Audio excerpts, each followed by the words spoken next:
Major League Baseball now has a scheduled return date, but the 2020 season, as we all know, is going to look pretty dramatically different from seasons in the past. But here to talk all about the return of baseball from CBS New York is Steve Overmyer. How's it going, Steve? All is well here.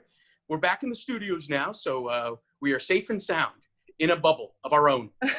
And that's kind of the way that MLB is going to be playing this season, of course, with limits on their travel and also a limited number of games, really, than what they're used to. And let's start with that. Let's start with the short season, because only playing 60 games, I mean, how is that going to affect the New York Yankees and the Mets' chances to contend this season? I think the Yankees were always going to be the favorites to win the World Series. Maybe now they're just not as much of a favorite because there are so many variables to the season that would possibly lead them astray. Injuries, or somebody gets COVID-19, they could be out for a week, 2 weeks, and that's half the season for more or less. So, every team obviously is playing under those parameters, but I still think the Yankees are the class of the majors. They have an amazing starting rotation, and their lineup is better than anybody's. They hit 306 home runs last year, just one shy of the major league record that was set by the Twins this last year as well. And they did that pretty much without Stanton and Judge for a lot of those games. So you're going to be seeing a powerful offensive output by the Yankees this year. And I wouldn't be surprised if they hit like a 35-40 win mark if they play all 60 games. For the Mets, it's a little different only because all of the other teams in the division have gotten so much better. It does help the Mets that, Yoenis Cespedes will be able to return at least in some action and not have to play the field and be able to play the DH. So that lengthens the lineup a little bit. So I think the Mets may be a little bit better than they were if they would have played a 162 season, only because there's so many, variables for this year. But I still think it's the Yankees who will be the class of Major League Baseball. And to help limit travel for each team, you touched on this just a little bit. They're only playing opponents in their division and the opposing league's regional division. So how does only playing in the AL East and NL East, how does that work in either of these teams' favor? Well, it's great when you're playing the Marlins and the Orioles, but it's not so great when you're playing the class of each one of those divisions. And let's be honest, the best division in the National League is the East. The best division of the American League is the East. The Yankees and the Mets are going to have a treacherous schedule of the best teams in all of baseball. It's going to hurt both of them because they're going to be measured up against teams like the Milwaukee Brewers, who will be playing much inferior talent a majority of the games.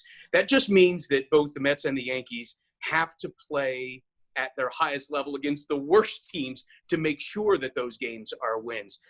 Every game is going to count in what is supposed to be a shortened season. And, let's be honest, the winner of this season will most likely be the team that stays the healthiest.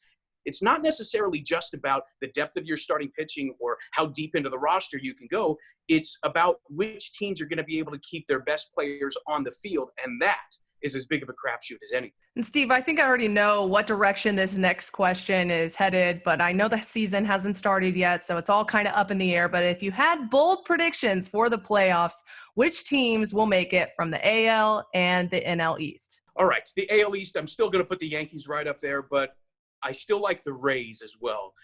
The Rays have built themselves an amazing bullpen, and the way that this season should play out should lend itself to teams that have a strengthened bullpen. Because we're playing 60 games in 66 days, you're not going to have the same 5-day rest. You're going to start maybe 6-man rotations. Maybe you're going to start bullpen guys for a few games here and there.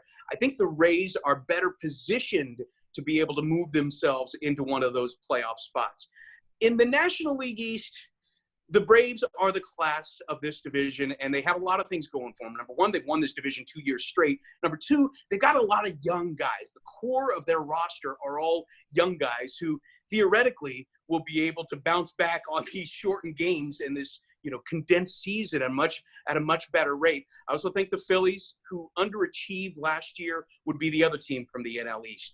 Bryce Harper is a guy who just completely mashes early in the season. And if he gets going at the rate that we expect him to go, there's not going to be any runaway in any of these divisions whatsoever. But I see it being the Yankees and the Rays and Braves and the Phillies. Maybe the Mets. if things can go right. If things can go right. Well, one thing that we know is not going to feel right for so many of the players is the fact that there won't be any fans in the stands this season. So how do you think that's going to affect the game? It's going to be strange. There's going to be a lot of things that will affect the game differently. I think the teams that are built on emotion, that need the fan support to push them over the edge, the comeback teams, the teams that that live off of those big innings are going to be hurt by not having any fans in the stands. The teams that are those steady, able to maintain a lead and hold on to it, those maybe older fellas are going to be able to steady the ship a little bit more.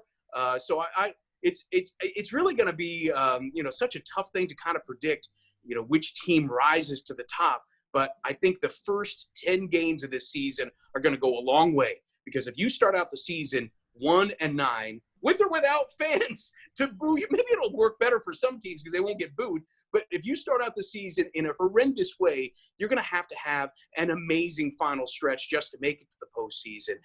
And they won't have the fans there to help buoy them when something big happens. Steve, thank you so much for joining me today and for all your expertise on the upcoming MLB season. It all gets underway, by the way, July 23rd and 24th.